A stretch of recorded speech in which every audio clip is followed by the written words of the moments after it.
Hello and welcome to Partners in Prevention. I'm Jennifer Stein with Prevent Child Abuse Habersham. April is National Child Abuse Prevention and Awareness Month, and this is a wonderful time to bring to our community the importance of education and awareness. It's proven that if our community comes together and has a voice, that we can make a difference in decreasing child maltreatment and neglect.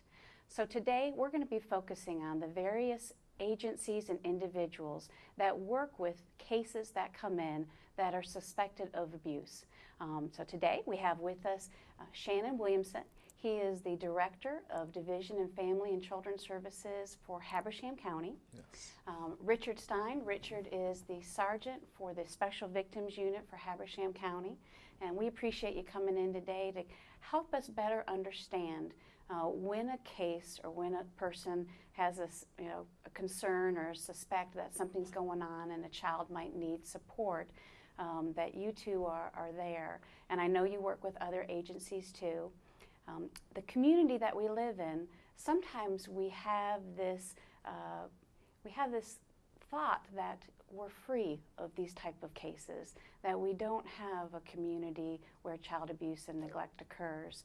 So from your experiences, what would you say would be an average amount of calls that might come in that children would be involved? Well, I would say we would average approximately probably about 30 to 40 calls per month.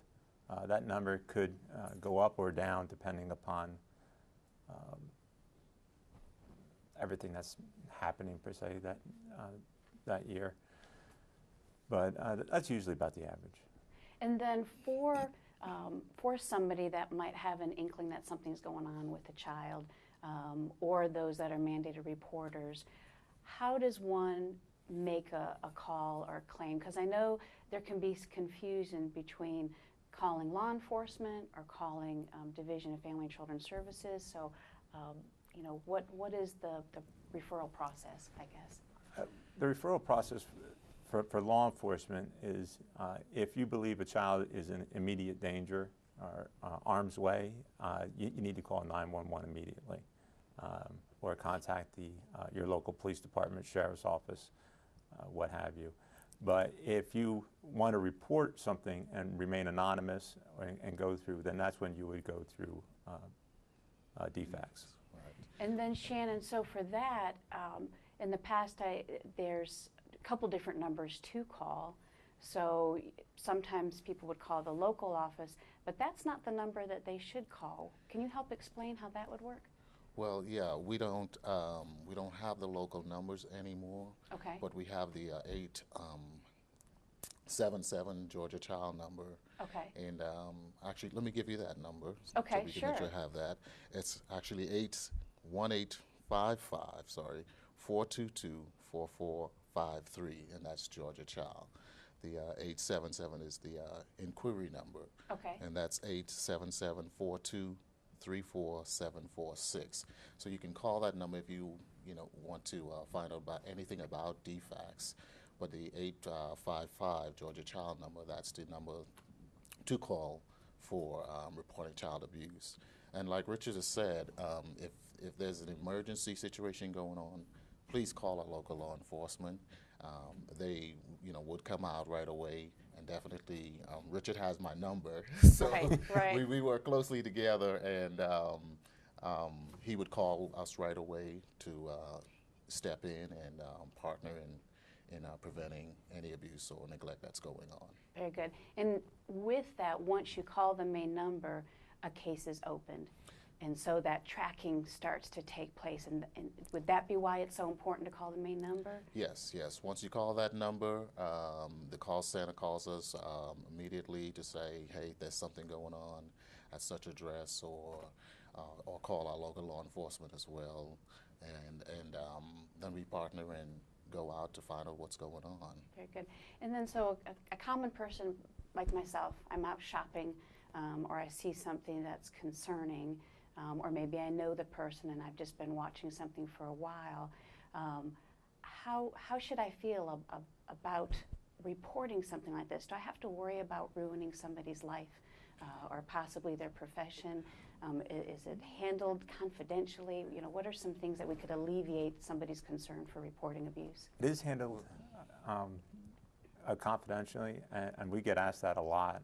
A lot of people don't want to name someone because they feel like it's in their family and it's none of their business, and they can see it. But the key concept is preventing it and trying to, if we can get to a family before it actually escalates into something, we got a chance to help them, and that's part of what DFACS's mission statement is. Well, I mean, Jennifer, it's easy for us to look the other way. You're right. But, you know, that's what we don't want to do. Okay. Because, you know, I can't go to bed knowing that I saw a child being abused or left, you know, in a neglectful situation and not do anything about it. I mean, we are human beings. And you know, this is a child, and we have to step in and do something. We have to. You can call, like Richard said, you can call anonymously, or me, if I see something going on, I'm going to call. I don't care if you know my name or not. Right. Because, you know, I want to know that I stepped in to do something. I don't want to see on the news later on that that same child that I saw that I could have helped end up in a tragic situation and is not with us anymore. We don't want that. And I could remain anonymous. And you could remain anonymous as well. Okay, wonderful. Now with that, you guys work closely with counselors in schools. I know during the summer, unfortunately, you guys are less busy because these reports are not possibly coming in. Who else do you feel that you primarily get reports from? Any other referral sources? Well, during the summer, actually, last summer, our numbers actually went up tremendously. Really? Okay. Yes. Yeah. That's So, good. I mean, yes, that's yeah, important well, that people and that's are... Right, and that's what we want. And but normally, referrals come from everywhere, really. Okay. Really, it comes from everywhere. Yeah. We have our churches stepping up. Good. Definitely our schools, definitely other civic organizations, you know, stepping up. We have family members stepping up, you know, especially after they've tried helping a family member and they've seen it's not going anywhere. They've been calling. So I think the community is coming together and they are realizing that how important it is to help a child Intervene in danger. before it turns tragic. And a lot of our healthcare providers Okay. in the area have been stepping up and doing Yes. a fantastic job, whether it be the Habersham County Medical Center, notifying us immediately if they suspect something. And at the same time, we often work with Children's Healthcare of Atlanta. And we just recently had a case where we were both working together that brought us down there. And very good. Well, when we get back from this break, we're going to learn more about the referral process, about how cases are handled, and what we can do as community members to help break the cycle of child abuse. At Windstream, we've expanded our cable TV service to include Watch TV Everywhere. Now you can watch available episodes of your favorite shows, movies, and live news and sports on tablets, smartphones, and laptops. There's no extra charge from Windstream. You only need to be a cable TV customer to have access. It's simple to get started. Just visit WatchTVEverywhere.com. So enjoy, and thanks for being our customer. Welcome back to Partners in Prevention. I'm Jennifer Stein with Prevent Child Abuse Habersham. With April being National Child Abuse Prevention and Awareness Month, this episode is dedicated to the people that work day in and day out to safeguard our children, whether it's referrals that come in, that they're working the case, or it's through agencies that are then helping pick up the pieces to help a child recover from trauma. Right now we're speaking with Shannon Williamson from the Division of Family and Children's Services here in Habersham, and also Richard Stein with Sergeant of Special Victims Unit here in Habersham County. We've been talking about the referral process and how important it is for individuals such as myself as a parent or any caregiver reporting any suspect or inkling that they might have. With that, there's a mandated reporting law, and I think sometimes We don't think that it's our responsibility. But what people might not realize is how many people out there truly are mandated reporters and they don't even know it. So could you help clarify what this new mandated reporting law regards as a mandated reporter? Yes, it basically boils down to anybody having contact or working with children. Okay. So basically it encompasses a very large amount. It can go anywhere from school administrators to interns to anybody just working in the school that may become aware of something. It goes to healthcare providers, therapists, internships, people at therapy. It goes to churches. It goes to rec centers.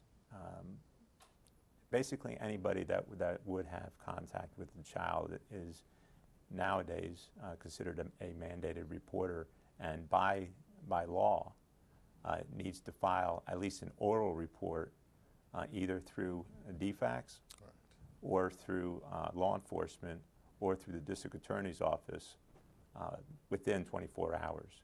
Okay. But they're obviously urged to call immediately.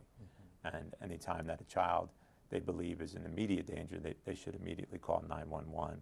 And this is one time where they don't have to go through their protocols. So if you have a corporation and they don't have, if they believe the child is in danger, they are protected under the law. They don't have to notify a supervisor. They can refer to a supervisor for additional assistance, but they need to report what's been told to them and forward that on to the appropriate authorities. Very good. And then so when a referral comes in to DFACS, how does that, what happens from there? Well, after calling the 855 Georgia Child number, it's processed, and then the local county is called right away. And from there, according to the situation, we would notify law enforcement, and sometimes law enforcement receives it, or maybe we receive it at the same time. Okay. So, or they may receive it before us. But in any event, we do receive it, and we contact each other. We meet out wherever the situation is, and assess to see what's going on. Now we've found in a number of situations that it's not exactly what was reported, but we were still able to go out and assess to make sure that the child is safe. So what types of abuse then would you say are most prevalent that you're working with on a regular basis? Anyone that's more prevalent than another? More so neglect. Yeah, I would say neglect would probably be the number one, followed by family violence. Yeah. And this is where neglect, by that being reported, the positives there is the Division of Family and Children's Services has so many programs available to help overcome the odds that parent might be facing. Right, yeah. Well, there are a number of programs, and then there are a number of community programs and organizations that that the families can be referred to. And there are a lot of situations where we've got out there, and then we have relatives, grandparents, uncle, aunts. They've stepped up and say, hey, we want to take this on because this is our family member. Wonderful. And they have stepped up and placed the child in counseling, and even attended with the child or with the parent. Or different parenting classes. Yes, and different or parenting classes, things like that. yes. So what would be possibly the next form of abuse that's most prevalent? Would it then be physical and Probably, sexual? well, physical and sexual, and I would say the next form would be a lot of our children, unfortunately, witness domestic violence. yes. And that, I would have to say, would probably be a high, probably about the next after neglect would be, that would fall more underneath emotional abuse. Yes. Okay. Of where they may witness either their mother or father verbally being abused during a domestic altercation, or physically assaulted by their partner, and they may be a witness to domestic violence and other such. And that I would say, unfortunately, is been on the increase lately. Over the last so many years, 6 years, I know you two have been working together for quite a few years now. What type of impact do you think by these agencies working together and having these relationships, what do you think your improvements have been made as a whole for helping prevent child abuse or work these cases? Well, we've seen a number of cases we've worked, success stories. Families are placed back on the right track. They've received the resources to help them. Because sometimes it's just the economy itself causes a lot of stress on families. You don't have enough finances. You don't have that support system there, and we understand that.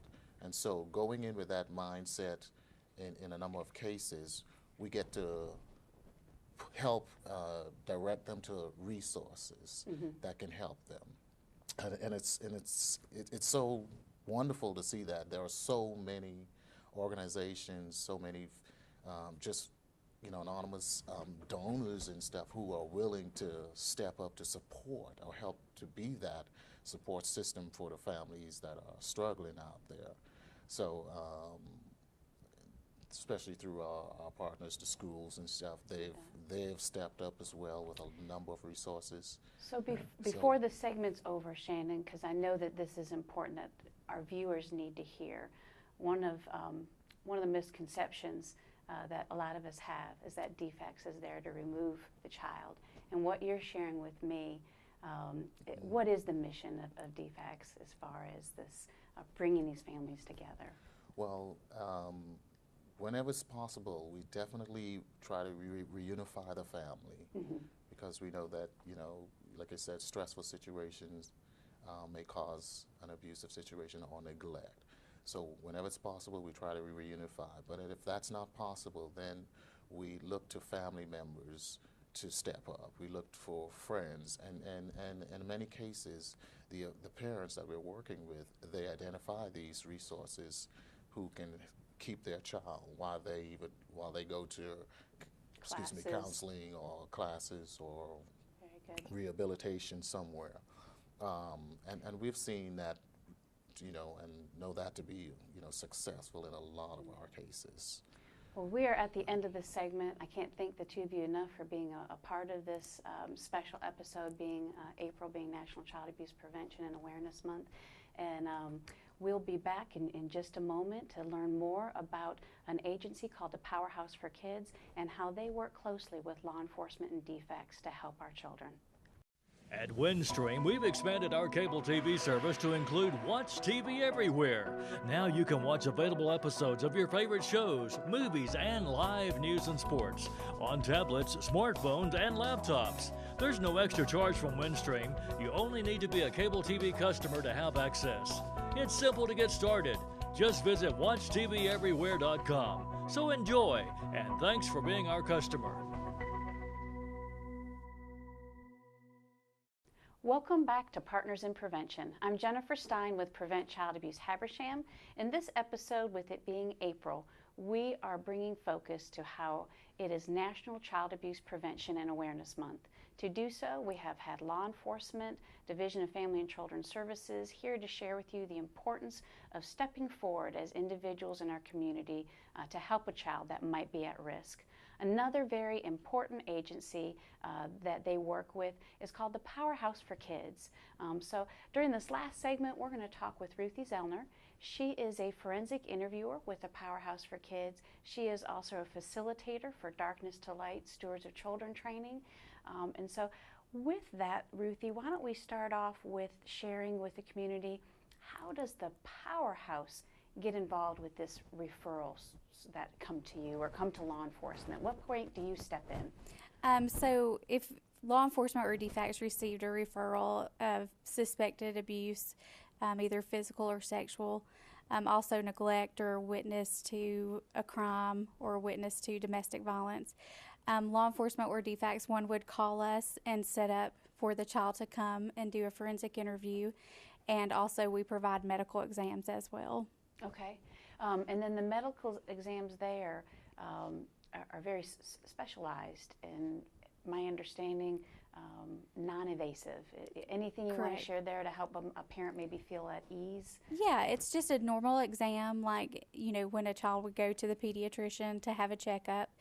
The difference is that our two ladies who do our exams are specially trained to recognize any signs of physical or sexual abuse, so they have a specialized training. So the exam is normal, it's non-invasive, there's no ouchies, as we say, but they come in and they just do a normal, like, well body checkup, and then they may have to take some pictures. That might be the only difference for that, but it is non-invasive, doesn't hurt or anything like that.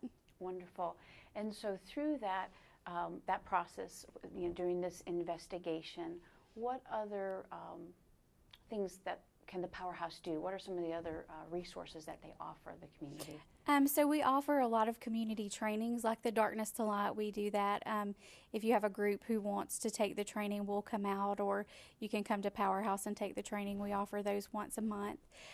We also do some in school, like sometimes the school will ask us to come speak to their class, so we do some awareness that way.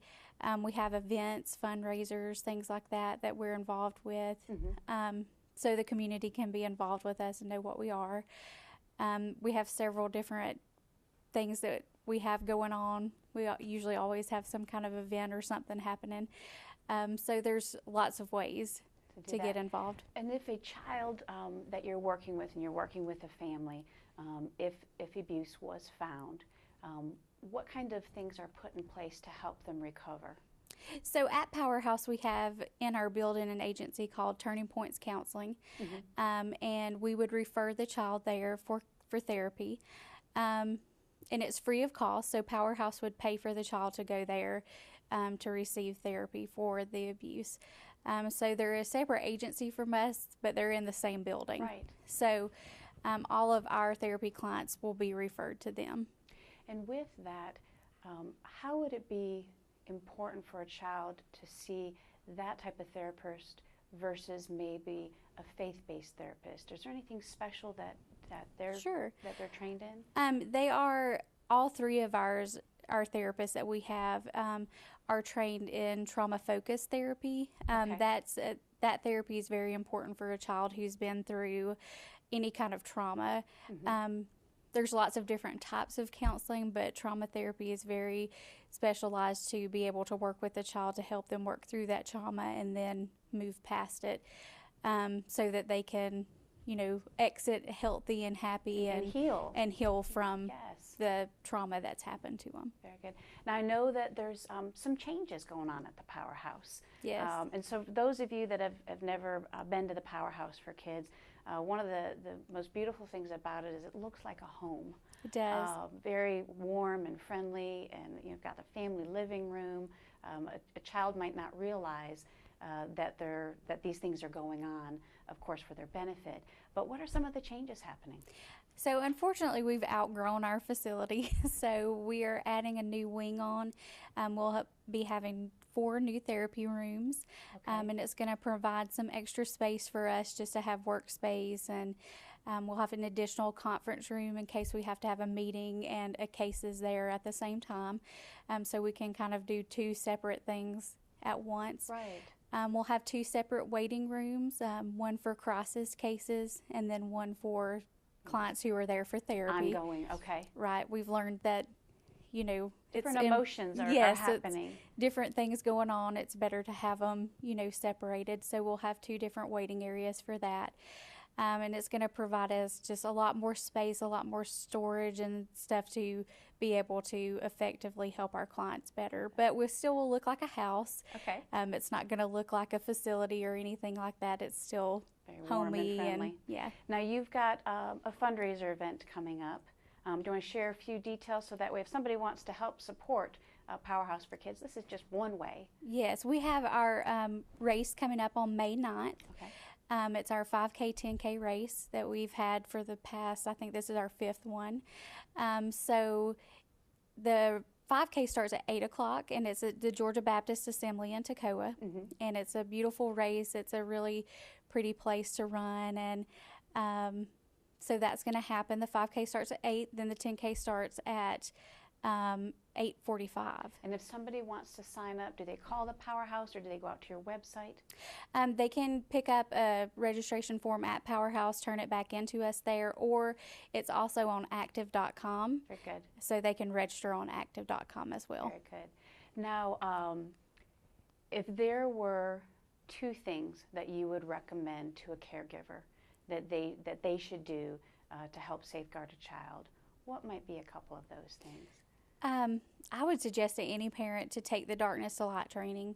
That helps you not only with your child, but any other children that you're working with, whether it be, you know, your children's friends who come over to visit or whatever, just to help you recognize signs of potential abuse, how to deal with that if there is a disclosure. So I'd encourage any parent or community member to take that training.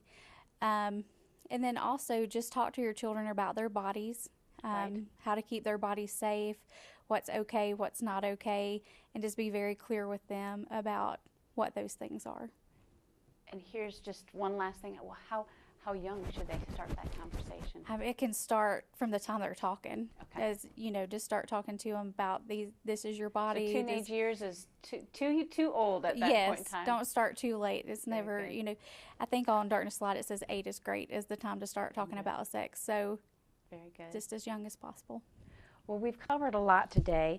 I do want to just include a few things where if you are interested in taking the Darkness to Light Stewards of Children training, Prevent Child Abuse, Habersham.org has the trainings. Of course, the Powerhouse for Kids, they also offer that type of training. And then if you want to help become a foster parent, and learn more about what is involved with being a foster parent, so that way if a family is not capable and you could be a temporary resource, you could step in and help Habersham County keep our children and help them reunify with their families sooner. So I do want to give that number. The local number is 706-754-0392, or of course the main number 877-210-5437. But we appreciate all of our agencies joining us today. Just because it's April, we have this opportunity to highlight the importance of every one of us becoming active in reporting or helping with preventative ways to keep our children safe. So thank you for tuning in today.